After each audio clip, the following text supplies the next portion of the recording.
तो कैसे हैं आप सभी लोग। एक बार फिर से वेलकम है आपका मेरे YouTube channel study with Yogesh में। आज बहुत लंबे समय के बाद आज की वीडियो आपको आज ही मिल रही है, ठीक है, क्योंकि बीच में आप लोग सभी जानते हैं वो रिकॉर्डेड वीडियो थी जो पहले बन चुकी थी, लेकिन अब से आपकी जो क्लासेज होंगी उसी दिन की क्लास आपको उसी दिन मिल जाएगी। यानी जो 11 बजे का आपका टाइम है वहाँ पे वीडियो अपलोड होगी। साथ ही साथ आपका जो लोग भी टेलीग्राम ग्रुप पे जुड़े हुए हैं उनके लिए मंडे से यानी कल से वॉइस मैसेज प्रॉपरली मिलेंगे, और जिस दिन वॉइस मैसेज नहीं मिलेगी आपको क्विज वगैरह उस दिन मैं आपको कराऊंगा। लेकिन ये मान के चलना कि टेलीग्राम ग्रुप पे जो भी जुड़े हैं कल से आपको कुछ ना कुछ उससे फ़ायदा होता रहेगा, ठीक है। बाकी जो लोग अभी तक टेलीग्राम ग्रुप पे नहीं जुड़े हैं, आप मेरे चैनल के टॉप में जाइए, अबाउट वाले सेक्शन में देखिए, वहाँ टेलीग्राम ग्रुप का लिंक होगा, उसके माध्यम से आप डायरेक्टली टेलीग्राम ग्रुप पे जुड़ सकते हैं। अब देखिए आज की वीडियो लाने का मुख्य उद्देश्य क्या था। एक तो इस आज संडे था, आप सभी लोग जानते हैं कि संडे को 4 बजे लाइव क्विज का टाइम रहता है, लेकिन अभी इतना मैंने प्रिपेयर नहीं किया था। नेक्स्ट संडे से आप लोग 4 बजे लाइव क्विज में मिलेंगे। आज आपका जैसे क्लास रेगुलर बेसिस पे क्लास नहीं आई, वैसे तो मैं छुट्टी रखता हूँ, संडे को क्लास नहीं देता हूँ, लेकिन फिर भी मुझे लगा कि कुछ ना कुछ आपको आज समझाया जाए, क्योंकि बहुत सी मैसेज वगैरह आ रहे थे अलग अलग चीज़ों से संबंधित कि सर अब एग्ज़ाम नज़दीक है, कोर्स कब तक कंप्लीट होगा, इसके साथ साथ ही सर रिवाइज करने का टाइम नहीं मिल रहा, रिवीजन कैसे करें, सर पटवारी और लेखपाल की तैयारी करना चाहते हैं, सर कहाँ से शुरू करें, कैसे शुरू करें। इन सब बातों को लेके मैं आप लोगों के बीच आया हूँ, ठीक है। तो सबसे पहले तो आप लोग ये ध्यान रखना कि इस बार के एग्ज़ाम को जो आप लोगों के सामने अभी एग्ज़ाम है, इसमें कोई ना कोई एग्ज़ाम आपको पकड़ना है। यानी किसी भी तरीके से, चाहे आप कनिष्ठ सहायक बनिए, चाहे आप वनदरोगा बनिए, चाहे आप पटवारी लेखपाल का एग्ज़ाम निकालिए या बीपीडीओ वीडियो वाला जो भी एग्ज़ाम है, किसी न किसी एग्ज़ाम को आपको इस बार क्रैक करना ही होगा, क्योंकि ये अपॉर्चुनिटी, इस प्रकार के मौके हमेशा नहीं मिलते हैं। क्या पता आने वाले 5 सालों तक आपको इस प्रकार का मौका मिले ही नहीं, क्योंकि अगले साल इलेक्शन है और इलेक्शन से जस्ट पहले आपको इस प्रकार से एक प्रकार का मतलब बहुत अच्छा चांस है जिसको हम लोग कहते हैं, क्योंकि विज्ञप्ति वगैरह आपके पास है, अभी आपके पास नोटिफिकेशन आए हैं, बहुत से फॉर्म वगैरह आपने भरे हैं, तो अच्छा चांस है और एग्ज़ाम भी आपका हो जाएगा सितंबर अक्टूबर, यानी जो वीडियो बीपीडीओ वाला है अक्टूबर और नवंबर के मिड में जैसा एग्ज़ाम होने की संभावना है, क्योंकि इसमें ज़्यादा कैंडिडेट हैं तो इसका एग्ज़ाम सबसे अंत में होगा, ठीक है। लेकिन इसके लिए कंडीशन है, अगर जो अभी एक नया वेरिएंट आप लोगों ने सुना होगा कोविड का डेल्टा प्लस, वो अगर दखल न डाले आपके एग्ज़ाम में, ठीक है, क्योंकि कोई भरोसा नहीं वो किस प्रकार से आगे को फैलता है या क्या होता है। लेकिन सब कुछ सामान्य रहा, नॉर्मल स्थिति अगर होती है तो आपका एग्ज़ाम जो होता है वो अपने आप कब हो सकता है, अक्टूबर और नवंबर के मिड में आपका वीडियो वाला होगा, उससे पहले आपको एग्ज़ाम का शेड्यूल मिल जाएगा आपके आयोग के द्वारा, ठीक है। तो देखिए पूरी प्लानिंग के साथ मैं स्टार्ट करता हूं पटवारी और लेखपाल की एग्ज़ाम को लेकर, ठीक है। इसके एग्ज़ाम की तैयारी कैसे करनी है, जैसा कि मैंने पहली वीडियो में अपना इसके बुक्स को वगैरह को लेके बताया था कि कौन सी बुक आपने पढ़नी है। वहाँ पे हिंदी के लिए जहाँ मैंने अतुल पब्लिकेशन बोल दिया था वो बाई मिस्टेक हुआ था, उसको आदित्य पब्लिकेशन करना या ल्यूसेंट करना, इन दोनों में कोई भी एक बुक आप चाहते हैं तो हिंदी व्याकरण की पढ़ सकते हैं। साथ ही साथ आप लोग क्या करेंगे, जीएस उत्तराखंड का जो पोर्सन है, जो पहली बार तैयारी करें, क्योंकि देखो सिलेबस पैटर्न वगैरह सब सेम है।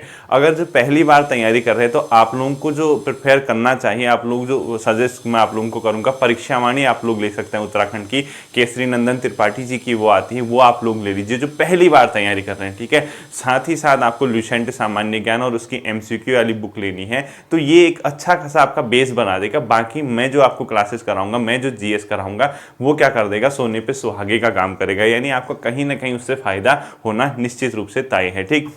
अब देखिए सबसे पहली बात मैं आप लोगों को बताऊंगा मेरा क्या रोल है। अब यहाँ से आपका अगर हम ये माने कि आपके एग्ज़ाम के 2.5 से 3 मंथ अगर हम लेके चलें, क्योंकि जुलाई में तो होगा नहीं, अगस्त में भी नहीं होगा, सितंबर में भी बहुत मुश्किल है, अक्टूबर अगर हम मान के चलें वीडियो बीपीडीओ कनिष्ठ सहायक जो बड़े एग्जाम हैं, यानी अगर हम 3 महीने का अपने पास समय लेके चलें तो मेरा क्या रोल है और आपका क्या रोल है, आप कैसे रिवाइज करेंगे, हम इन सब चीज़ों को टटोलते हैं, ठीक है। देखिए मैं क्या करने वाला हूँ, सही सी बात है, अब 15 जुलाई के बाद जो मेरी क्लासेज होंगी वो बहुत ज़्यादा आपको उस टॉपिक को डेप्थ में नहीं पढ़ाऊंगा। क्यों नहीं पढ़ाऊंगा, क्योंकि आगे एग्जाम है, एग्जाम 1 डे एग्जाम है, 1 लाइनर बेस्ड एग्जाम है, तो आपको 4 ऑप्शन वो पेपर में देता है। तो जहाँ तक अभी मैंने पहुँचाई है आपकी क्लास, यानी 15 जुलाई तक आपकी हिंदी कंप्लीट हो जाएगी, क्योंकि हिंदी को हम 1 लाइनर के रूप में नहीं पढ़ सकते हैं, वो समझने वाला सेक्शन है, तो हिंदी का तो हम ऐसे पढ़ेंगे ही पढ़ेंगे, लेकिन जो अदर टॉपिक बचते हैं, पॉलिटी हिस्ट्री आपकी कंप्लीट हो जाएगी। उसके अलावा जैसे सॉरी पॉलिटी और इकोनॉमी आपकी कंप्लीट हो जाएगी। उसके अलावा हिस्ट्री है, चाहे आपकी जियोग्राफी है, चाहे आपका कंप्यूटर का सेक्शन है, चाहे आपका रीजनिंग तो मैं खैर कराऊंगा हल्की फुल्की जो भी है आपकी एग्जाम की दृष्टि से। इन चीज़ों को आपके सिलेबस के अकॉर्डिंग वन लाइनर के रूप में मैं आपको बताऊंगा। जैसे आप लोग अपने पॉलिटी के सिलेबस में एक टॉपिक खोलना, उसने दिया हुआ है शस्त्रों की होड़, भूमंडलीकरण, इसके अलावा ऑर्गेनाइजेशन के अंदर उसने सार्क वगैरह दिया है। तो मैं आपको यहाँ से जैसे किसी एक दिन अगर मैं टॉपिक लाता हूँ तो दो दो तीन तीन टॉपिक उस 40 से 45 मिनट की वीडियो में कंप्लीट हो जाएगा। यानी सिलेबस की जो स्पीड है भागने की वो बहुत तेज हो जाएगी। और मैं ये उम्मीद करूंगा कि आप भी उसी तरीके से तेज तेज अब भागना शुरू करेंगे जिस तरीके से मैं आपको लेके चलूंगा, ठीक है। यानी मेरी क्लास का पैटर्न जो होगा 15 जुलाई के बाद तो थोड़ा सा चेंजेज हो जाएंगे उसमें, और वो चेंजेस इस रूप में होंगे कि आपको डिटेल ना पढ़ा के आपको वन लाइनर बेस्ड आपके एग्जाम ओरिएंटेड क्वेश्चन, सिंपल सी बात है, आपके सिलेबस में जो टॉपिक दिया है उसके क्वेश्चन कराने में शुरू करूंगा 15 जुलाई के बाद। तो वो मेरा रोल रहेगा। साथ ही साथ टेलीग्राम के माध्यम से आपका ल्यूसेंट वॉइस मैसेज मैं आपका कंप्लीट करूंगा आपके एग्जाम से पहले, तो आपको वो चीज़ें भी देखनी है, ठीक है। तो आप निरंतर बने रहिए, निरंतर आप लोग इसी तरीके से मेहनत करिए, आप लोगों को इसी प्रकार से आगे बढ़ना होगा, ठीक है। अब सबसे पहले बात आती है रिविजन को लेके। सर रिवाइज कैसे करें, कहाँ से स्टार्ट करें, क्योंकि एग्जाम नज़दीक है। मैंने हमेशा से आप लोगों से कहा है कि उत्तराखंड और हिंदी को डेली पढ़ना है। वो इसलिए डेली पढ़ना है क्योंकि आपका सबसे बड़ा पोर्शन जो है एग्जाम में, अगर मार्क्स 100 मार्क्स का पेपर होता है, अभी फिलहाल 100 की ही उम्मीद करना है, ठीक है। 80 वाला कॉन्सेप्ट अभी सिर्फ प्रस्तावित है, होगा या नहीं होगा ये आपको आयोग द्वारा सूचित कर दिया जाएगा, चाहे संवाद के माध्यम से करे या किसी अन्य माध्यम से करे, वो आपको सूचना मिल जाएगी। लेकिन अभी अगर हम पुराना पैटर्न मान के चलते हैं, 100 मार्क्स का अगर आपका पेपर होता है तो आप लोगों को डेली उत्तराखंड और हिंदी के पोर्शन को देखना है और उसको रिवाइज करना शुरू कर दो। कभी भी ये मत कहना सर कोर्स कम कंप्लीट होगा, हम लोग रिवाइज कब करेंगे। हर दिन का टॉपिक ये मान के चलो ये अंतिम टॉपिक है, यानी आपकी उंगलियों में वो पुरानी चीजें होनी चाहिए। ऐसा नहीं हो सकता कि हम लोग आज का टॉपिक पढ़ें फिर इंतजार करें अगला अब खत्म हो जाता, हम फर्स्ट से रिवाइज करें। रिवीजन वाली जो चीज़ें हैं वो तो आपकी झोली में है ना, आपके पास जो मैटर है वो तो आपके पास है ही है, वो तो मैं दूंगा नहीं। अब जैसे जिला सीरीज है, उत्तराखंड का इतिहास है, पॉलिटीज की वीडियो है, इकोनॉमी है, वर्ल्ड हिस्ट्री जो आपको मिल चुकी है उसको आप पहले ही तैयार कर लो। उसका वेट मत करो कि ये कब रिवाइज करेंगे, हम कब कैसे करेंगे। वो जो चीज़ें हैं वो रिवाइज्ड होनी चाहिए, यानी उसका रिवीजन कंप्लीट होना चाहिए। और जो वीडियो आती है डेली की उसको आप लोग नोट कीजिए, उसको उसी दिन क्या करना है आपको कंप्लीट करना है। उसको बाद में सिर्फ एक सरसरी निगाह से देखने की जरूरत पड़े, ये नहीं कि उसको स्टार्टिंग से उसके बाद लर्न कर रहे हो, उसको याद करने में लगे हो, रटने में लगे हो, इस प्रकार के काम मत करना। तो रिवीजन का जहां तक फंडा है, जो पुरानी वीडियो आ चुकी हैं उसका आपको कंप्लीट, आपके जो नोट्स बने हुए हैं उसको डेली रिवाइज कीजिए, डेली तैयार कीजिए, ठीक है। अब बात आती है कि क्या हम लोग डेली हर सब्जेक्ट को समझ दें, या मतलब बहुत से लोगों ने पूछा कि सर जैसे हम जीएस पढ़ते हैं क्या हम हिस्ट्री भी, पॉलिटी, इकोनॉमी हर चीज को डेली देखें? ऐसा कभी नहीं करना है, ठीक है। डेली देखने वाले दो ही सेक्शन हैं, एक हिंदी वाला पोर्शन है, एक उत्तराखंड वाला पोर्शन है। इसको आप डेली देखिए। जो आपका जीएस वाला पोर्शन है उसको दो पार्ट आपको कंप्लीट करने होंगे, एक छोटे छोटे टुकड़ों में आपको टारगेट बनाना होगा। यानी अगर आप ये मान के चलते हैं कि 15 से 20 दिनों के अंदर आपको जीएस के दो पोर्शन कंप्लीट करने हैं, आपने पिक किए पॉलिटी और इकोनॉमी, और आप ये लेके चल रहे हैं कि पॉलिटी और इकोनॉमी हम लोग क्या करेंगे आने वाले 20 दिनों में दोनों को कंप्लीट कर लेंगे, तो आप 20 दिनों तक और सब्जेक्ट को मत देखिए, जीएस के पॉलिटी और इकोनॉमी के पीछे भागिए, उसी को रिवाइज कीजिए। जैसे ही आपका वो कंप्लीट होता है उसके बाद दो सेक्शन और आ जाते हैं, उसको 20 दिनों का टारगेट लेके चलिए। लेकिन उसको जब आप साथ लेके चलते हैं, ये मान के चलिए उसको शुरू करने से पहले एक एक चैप्टर जो आपने पहले पढ़ चुका है, हिस्ट्री और इकोनॉमी जो भी आपने पढ़ी है, जो भी रिवाइज किया है, उसको आप कंप्लीट कर लीजिए। उसी के साथ साथ आप क्या कीजिए, आगे बढ़िए। यानी ओवरऑल आपको छोटे छोटे टुकड़ों में अपनी स्ट्रेटेजी को अब एग्जाम की दृष्टि से बनाना होगा। और मेरे नजरों में, यानी मेरा पॉइंट ऑफ व्यू है, आपको 15 दिनों की एक छोटी छोटी रणनीति बनानी होगी। आप लोग एक काम कीजिए, हिंदी उत्तराखंड डेली पढ़ते हैं, 15 दिनों का एक टारगेट बनाइए। 15 दिनों का जो भी आपके पास जीएस का मैटर है जहाँ तक मैंने आपको सजेस्ट किया था, मैंने ल्यूसेंट के साथ साथ घटना चक्र का मैटर आपको सजेस्ट किया था। मैंने कहा कि इन चीज़ों से, इन किताबों से अगर आप पढ़ते हैं तो आप जैसे घटना चक्र बहुविकल्पी वाली लेनी है जिसमें एमसीक्यूज वगैरह होते हैं। अगर आप किसी टॉपिक को ल्यूसेंट से की जीएस से पढ़ते हैं तो उसके एमसीक्यू लगाया कीजिए घटना चक्र या ल्यूसेंट एमसीक्यू वाली से उसी चैप्टर को। तो 15 दिनों का अगर आपने छोटा सा एक अपना टारगेट बनाया, आपने ये सोचा कि यार मैं इन 15 दिनों में किसी भी केस में मतलब जी जान लगा के मुझे हिस्ट्री और पॉलिटी कंप्लीट करनी है। तो जैसे ही आपके वो 2 सेक्शन कंप्लीट हो जाते हैं, आप उसके बाद के 15 दिनों का फिर से प्लान बनाइए कि इन 15 दिनों में कौन से जीएस का सेक्शन कंप्लीट करूंगा। तो इन टुकड़ों में इन छोटे छोटी स्ट्रेटेजी को अगर आप बना के चलेंगे तो आपको रिवाइज करने में कोई दिक्कत नहीं होगी, और आपको खुशी तब होगी जब आप शुरुआत करके उसको एंड की ओर ले जाएंगे, और दुख तब होगा जब तक आप शुरुआत करेंगे ही नहीं करेंगे। ठीक है, यानी ओवरऑल आपको बेहोशी के आलम से अगर बचना है, एग्जाम में बेहोश होने से बचना है, तो आपको इसी प्रकार से रणनीति बनानी होगी, थोड़ा सा अच्छा वर्क करना होगा। मैं आप लोगों के लिए 15 जुलाई से एनसीईआरटी के क्वेश्चन लेके आने वाला हूं। यानी आपका सबसे पहले मेरा काम होगा जो टॉपिक सिलेबस में दिया है उसके एनसीईआरटी से संबंधित जो क्वेश्चन है उसको छांट लूंगा मैं। यानी उन क्वेश्चनों को, चाहे वो मेरे लिए 20 क्वेश्चन किसी टॉपिक से निकले, 15 क्वेश्चन कहीं से किसी भी टॉपिक से निकले, तो वो क्वेश्चन मैं दूंगा, तो आपके लिए वो बर्डन ना बने। इसलिए मैं कहता हूं कि पुरानी चीज़ें आपकी उंगलियों पे होनी चाहिए, आपके रटी हुई होनी चाहिए, आपकी समझी हुई होनी चाहिए, ताकि नई चीज़ों को समझने में या उसको याद करने में आपको ज़्यादा दिक्कत ना हो। तो ओवरऑल कहने का ये मतलब है, रिवाइज वाले सेक्शन के लिए हिंदी और उत्तराखंड को डेली पढ़िए। 15 जुलाई तक आपकी हिंदी कंप्लीट हो जाएगी। उसके बाद हिंदी की वीक में एक वीडियो आएगी जो हिंदी के क्वेश्चन पर आधारित होगी कि कैसे कैसे क्वेश्चन आ सकते हैं, क्या क्या पूछा जा सकता है, तो उसको मैं लेके चलूंगा। और 15 जुलाई के बाद रेगुलर हिंदी का रिवीजन करना है, ताकि एग्जाम तक बहुत अच्छी कमांड आप लोगों की हिंदी में हो जाए और 15 से 16 नंबर आप हिंदी में खींच सकें।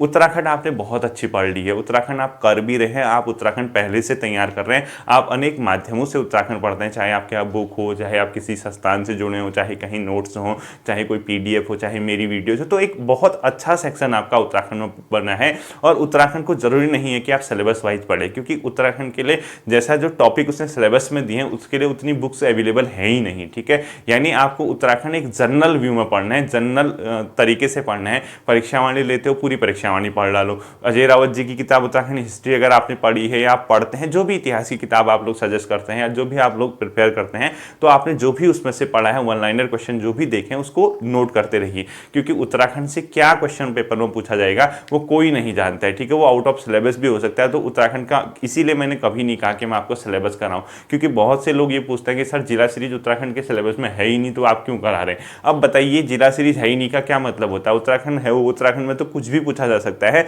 लेकिन जो जीएस के पोर्शन है उसके लिए बहुत ज़्यादा सोर्स हैं। यानी अगर आपको असहयोग आंदोलन सिलेबस में दिया है तो हजारों किताबें उस टॉपिक पे बनी हुई हैं, तो सिलेबस से ही क्वेश्चन आएगा।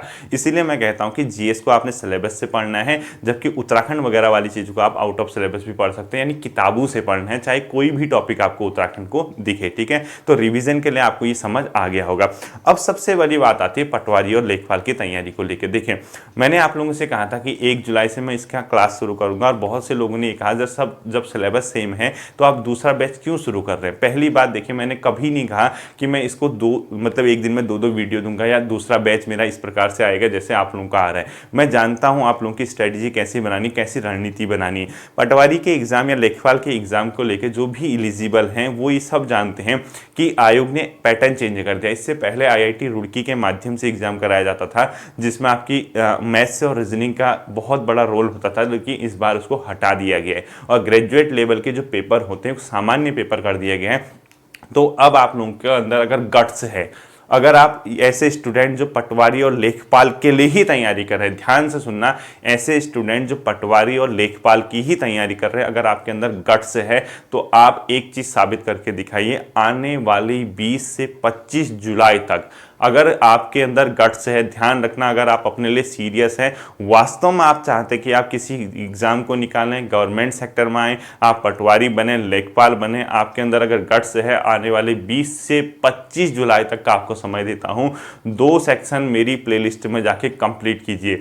पहला सेक्शन होगा उत्तराखंड जिला सीरीज, दूसरा सेक्शन होगा उत्तराखंड का इतिहास। वीडियोस पड़ी हैं, उत्तराखंड जिला सीरीज को आप लोग शुरू कीजिए देहरादून जिले से, उत्तराखंड के इतिहास को शुरू कीजिए कुलिंद राजवंश से, जो भी सेक्शन में मिलेगा उसी क्रम से आप लोग चलते रहिए। लेकिन एक शर्त आप लोगों के साथ, एक रिक्वेस्ट आप लोगों के साथ है, हर वीडियो के कमेंट सेक्शन में जाके देख लेना कहीं कोई करेक्शन तो नहीं किया है, क्योंकि कमेंट जो होगा सबसे पहला होगा अगर करेक्शन किया होगा, क्योंकि कहीं ना कहीं मिस्टेक अगर होती है तो मैं उसको पिन कर देता हूं कमेंट को या नेक्स्ट वीडियो में बता देता हूं। तो उन चीजों को ध्यान से सुनना। सबसे पहले शुरू कीजिए 2 से 3 वीडियो पर डे उत्तराखंड जिला सीरीज की। उसके बाद जैसी जिला सीरीज कंप्लीट होती है 8 से 10, 10 से 12 दिनों के अंदर। भले ही टोटल टाइम आपका उत्तराखंड की जिला सीरीज पढ़ने में लग जाए, नोट्स बनाने में लग जाए, उसके बाद उत्तराखंड की इतिहास शुरू कीजिए। उत्तराखंड इन दोनों सेक्शन को जब आप कंप्लीट कर लेंगे, उसके बाद आपको उत्तराखंड पढ़ाने में बहुत ज़्यादा मजा आएगा। ठीक है, तो ये याद रखना, जैसे ही आपका उत्तराखंड का पोर्शन इन 2 सेक्शन को आप कंप्लीट करोगे, अगला टारगेट मैं आप लोगों को दूंगा कि आप लोगों को क्या करना है। क्योंकि ये जो बैच चल रहा है पहला वाला वीडियो बीपीडी वाला, ये तो तब तक चलता रहेगा जब तक एग्जाम नहीं होगा, और पैटर्न सेम है। और आप लोगों की खुशनसीबी ये है कि आपके बैक टू बैक एक ही टाइप के एग्जाम आपको देखने को मिलेंगे, और वो इस प्रकार के हैं कि उसका पैटर्न ही सेम है। बाई चांस भगवान न करे किसी के साथ कोई मुसीबत आए या वो नहीं निकल पाता है पहले वाले एग्जाम में, तो उसके बाद एक और मौका मिलेगा अपनी भूल को सुधारने का। ठीक है, तो उत्तराखंड पटवारी और लेखपाल की तैयारी करने वाले जितने भी छात्र हैं, जितने भी लोग अब शुरुआत कर रहे हैं, उनको मेरी शुभकामनाएं हैं। सबसे पहले आप लोग शुरू कीजिए उत्तराखंड जिला सीरीज, उत्तराखंड जिला सीरीज के साथ उत्तराखंड इतिहास उसके बाद। ठीक है, हिंदी वाला पोर्शन अभी मत छूना। हिंदी वाला जब मैं कहूँगा कि आपको हिंदी अब पढ़नी है, उसके बाद ही आप लोग हिंदी वाले पोर्शन को छुएंगे, तब तक हिंदी नहीं पढ़नी है। सबसे पहला काम 15 से 20 जुलाई के बीच तक आपको इन 2 पोर्शन को कंप्लीट करना होगा। ठीक है, अब देखिए, जैसा कि मैं कह रहा हूं, क्योंकि जो आप लोग हैं, जैसे आप लोगों का पेपर वीडियो के बाद ही होगा, जो पटवारी और लेखपाल की तैयारी कर रहे हैं, बाद होने से मुझे ये फायदा होगा कि मैं आपको बहुत अधिक अब समय दे सकता हूं।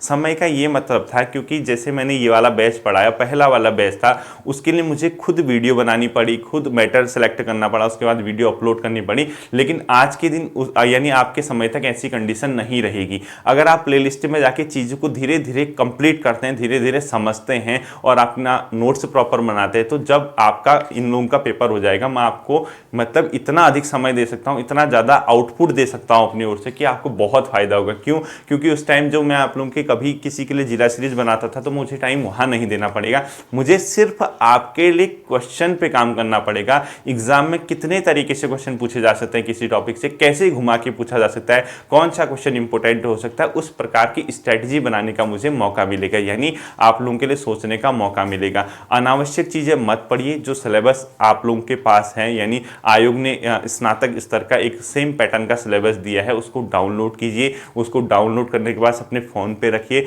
और देखते रहिए कि धीरे धीरे कौन से टॉपिक आपके कंप्लीट होते जाते हैं। इस प्रकार से जब आगे बढ़ेंगे, धीरे से आपका क्या हो जाएगा, कॉन्फिडेंस का लेवल हाई होने लग जाएगा, यानी आपका कॉन्फिडेंस बढ़ेगा, आपके अंदर आत्मविश्वास जैसे आने लगेगा, तो आपको खुद ब खुद लगने लग जाएगा कि आप भी कर सकते हैं, आप भी एग्जाम निकाल सकते हैं। और मैं तो यही कहता हूं, इंसान को अगर समझाने वाला कोई मिल जाए, इंसान को सही डायरेक्शन देने वाला अगर मिल जाए, तो एग्जाम निकालना बहुत बड़ी बात नहीं है। आप खुद इस चीज को महसूस करेंगे। धीरे धीरे देखना, जब आप नजदीक मतलब आप शुरुआत करेंगे, आप आगे बढ़ेंगे और आपका एग्जाम जो है निकालने का कॉन्फिडेंस खुद बढ़ जाएगा।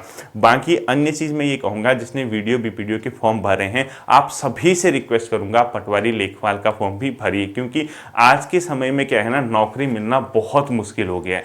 यानी आपको कहीं से भी लीजिए, कैसे ही लीजिए, सबसे पहले अपना कैरियर को सेटल कीजिए। ये मत सोचिए कि कौन सी जॉब कैसी है, आपके लिए कितना कंफर्टेबल है। आज का जो समय है, बहुत ज़्यादा अजीब समय आ गया है। आप देख ही रहे हैं, एक महामारी ने स्थिति कहाँ से कहाँ पहुँचा दी। इंसान को अपने खाने के लिए लाले पड़ चुके हैं। तो ये मान के चलिए, अगर आप आज के टाइम पे, एक दौर हुआ करता था आज से 20 साल पहले, 25 साल पहले, अगर आदमी सरकारी सेवा में चला गया तो वो राजा महाराजा हो जाता था। ठीक है, उसके बाद एक ऐसा समय आया जब प्राइवेट सेक्टर बहुत हावी हुआ, लोगों ने बीटेक वगैरह किया, अच्छा पैकेज लिया, तो सरकारी क्षेत्र के जो छोटे लेवल के पोस्ट थे, ग्रुप सी, ग्रुप डी, तो उसको छोटा देखा जाने लगा। फिर से समय चेंज हुआ, प्राइवेट सेक्टर में जॉब खत्म होगी, प्राइवेट सेक्टर में कुछ रहा नहीं, लोगों की जॉब की सिक्योरिटी नहीं रही। आज के दिन एक गवर्नमेंट सेक्टर में ग्रुप डी का एग्जाम निकालने वाला इंसान राजा महाराजा बन जाता है, क्योंकि उसको पता है कि लाइफ कितनी ज़्यादा मतलब मुश्किल हो चुकी है, कितना समय टफ हो चुका है, कितना ज़्यादा कंपटीशन बढ़ चुका है।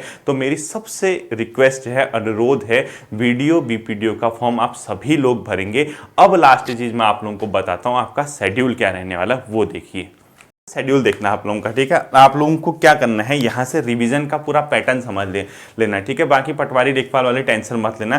टोटल रिवाइज का क्या फॉर्मूला है देखिए, उत्तराखंड प्लस हिंदी, आप लोग क्या कीजिए, डेली पढ़िए, ठीक है। और उत्तराखंड और हिंदी को डेली पढ़ने का मतलब एक हफ्ते में आपको सिर्फ और सिर्फ 5 दिन पढ़ना है, 2 दिन आपको चीज़ों को रिवाइज करना है। यानी मैं ये कहना चाह रहा हूँ, बहुत ज़्यादा नए फैक्ट अपने नोट्स में मत ऐड करना, अनावश्यक चीज़ें ऐड मत करना। देखो, वैसे कहना नहीं चाहूँगा मैं, लेकिन कई चीज़ें, जैसे मेरे खुद के स्टूडेंट हैं, मैं भी फेसबुक वगैरह में सक्रिय रहता हूँ, लेकिन कभी कभी बड़ा दुख भी होता है, किसी का नाम नहीं लिखूंगा, लेकिन वो जानता होगा कि किसके बारे में कह रहे हैं। ऐसे अजीब से क्वेश्चन वो पोस्ट कर रहे थे, मैंने सोचा कि यार इस प्रकार के क्वेश्चन पूछ रहे हैं, क्या मतलब इन लोगों को मिलेगा ऐसा पढ़ के, ठीक है। अब मैं किसी का नाम नहीं लूँगा, क्वेश्चन भी नहीं लूँगा, हो सकता है कभी उसको इंडिविजुअली मैसेज करूँ कि आप गलत राह में जा रहे हैं। तो अनावश्यक फैक्ट अपने नोट्स में, अनावश्यक चीज़ें अपने नोट्स में मत लिखना, क्योंकि कई चीज़ें आप लोगों ने खुद नोट की होगी। जैसे सपोज आयोग आपका कुछ पूछना चाहता है, आयोग चाहता है कि मैं किसी मंदिर के बारे में पूछूं, ये मंदिर कहाँ स्थित है। लोग क्वेश्चन ऐसा बना दे रहे हैं, ये मंदिर किस गांव के निकट स्थित, मतलब ये अनावश्यक है, ये कोई फायदा नहीं है। अगर आपको क्वेश्चन नहीं भी आएगा ना, तो आप छोड़ देना पेपर में, आपका सिलेक्शन नहीं भी होता उस क्वेश्चन की वजह से, तो वो आपका लक है, भाग्य, इस चीज़ के पीछे मत भागना, ठीक है। जो चीज़ जहाँ पे पूछी जाती है, अधिकतम आप उस ब्लॉक का नाम या जहाँ पे वो चीज़ है ना, उस मंदिर को उसी लोकेशन पे के नाम पे बोला जाता है, किसी गांव के नज़दीक, किसी नदी के नज़दीक, नदी के किनारे तो चलो पूछ भी लेता है, लेकिन इस प्रकार के अनावश्यक चीज़ों से बचना, मत लिखना ऐसे नोट्स में। उत्तराखंड और हिंदी आपको हफ्ते में 5 दिन पढ़नी है, ठीक है। कितने दिन? 5 डेज आपको पढ़ना है, और 2 दिन आपको इसका क्या करना है, रिवीजन करना है। 2 दिन क्या करना है, इसका रिवाइज करना है आपको हर हफ्ते। और 2 दिन रिवाइज का मतलब, जैसे आप ये 5 दिन पढ़ रहे हैं ना, आप कैसे पढ़ेंगे, आप जैसे पढ़ना शुरू किया, आपने स्टार्ट किया, आज जो पढ़ा, कल शुरू करने से पहले 10-10, 15-15 मिनट पहले दिन का एक बार सरसरी निगाहों से देख लो, तब नई चीज पढ़ना। जब आप फ्राइडे, मंडे से शुरू करके फ्राइडे तक पहुंचते हैं, तो 2 दिन क्या करना, टोटल रिवाइज करना, जिला सीरीज रिवाइज करो। और वो स्पीड इतनी तगड़ी होनी चाहिए रिवाइज की कि आपको कोई ना रोक सके, ठीक है। बहुत तेज स्पीड आप लोगों की रिवाइज की होनी चाहिए। अब ऐसा नहीं करना है कि एक बार क्वेश्चन लिखा है उसको पूरा पढ़ रहे हो, फिर उसका आंसर पढ़ रहे हो, फिर पूरा क्वेश्चन पढ़ रहे हो, आंसर, ऐसा नहीं। सरसरी निगाहों से खुद से पूछना कि मैं इन क्वेश्चन को टिक मार पाता हूं या नहीं मार पाता हूं एग्जाम में, ठीक है। बाद में जीएस वाला पोर्शन जो है, मैंने आप लोगों से कह दिया, छोटे छोटे प्लान बनाओ। 15 दिन जैसे आपने बनाया 15 दिनों का, 15 दिनों में आपने कहा कि मैं किसी भी बुक से पढ़ रहा हूं तो हिस्ट्री और पॉलिटी कंप्लीट कर लूंगा। उसके बाद 15 दिनों का फिर प्लान बनाइए, उसके अंदर जियोग्राफी और इकोनॉमी आप लोग क्या करेंगे, कंप्लीट करेंगे। इस प्रकार से छोटे छोटे टुकड़ों में प्लान बनाओ। और जहां तक रहा कंप्यूटर का सवाल, जल्द ही मैं आपको शायद अगस्त स्टार्टिंग से मैं आपको कंप्यूटर के क्वेश्चन कराने शुरू कर दूं। और क्वेश्चन कैसे कराऊंगा, भारत में आईटी एक्ट कब पारित हुआ, भारत में आईटी एक्ट जो पारित हुआ है, यानी आईटी जो सेक्टर है वो किस मंत्रालय के अधीन आता है, क्योंकि उसने सिलेबस में 5वीं यूनिट यही दी है, साइबर क्राइम क्या होता है, साइबर क्राइम के लिए कब कानून बने। हम लोग क्या पढ़ने में लगते हैं, इंटरनेट का फुल फॉर्म, इंटरनेट भारत में कब से शुरू हुआ। ये फैक्ट जो उसने पहली बार उसने नई चीज आपके सिलेबस में डाली, कंप्यूटर लिख के दे दिया है। पहले क्या होता था, जनरल कंप्यूटर पढ़ते थे, किसी का ईयर याद कर लिया, किसी का फुल फॉर्म याद कर लिया। लेकिन इस बार मैंने व्यक्तिगत तौर पे कंप्यूटर डिटेल नहीं पढ़ाऊंगा, ठीक है। ये मत सोचना कि कंप्यूटर पूरा डिटेल पढ़ाएगा। जो टॉपिक सिलेबस में दिया है उसके 1 लाइनर, इसका ये हुआ था, इतने में ये हुआ था, इसका फुल फॉर्म ये है, इसको ऐसे करते हैं, वो मैं आप लोगों को बताऊंगा। अगस्त के स्टार्टिंग पे आप वेट कीजिए, कंप्यूटर की क्लासेज आपकी शुरू हो जाएंगी। तो अपना रिवाइज का पैटर्न इस प्रकार रखना है, ठीक है। बाकी पटवारी और लेखपाल वालों को मैंने प्लानिंग बता दी है, कैसे क्या करना है, सब चीज़ आपको इसी प्रकार से देखना होगा। वीडियोस को कंप्लीट करते जाइए, प्लेलिस्ट से कभी वीडियो नहीं हटेंगी, ये आप लोगों से मेरा प्रॉमिस है, वादा है। मैं आपको कल फिर मिलता हूँ नए सेक्शन के साथ, नए जोश के साथ, नई प्लानिंग के साथ। अपना ध्यान रखिए, पढ़ते रहिए, मेहनत कीजिए। आपको मेरी अग्रिम शुभकामनाएं आपके चयन के लिए। Thank you.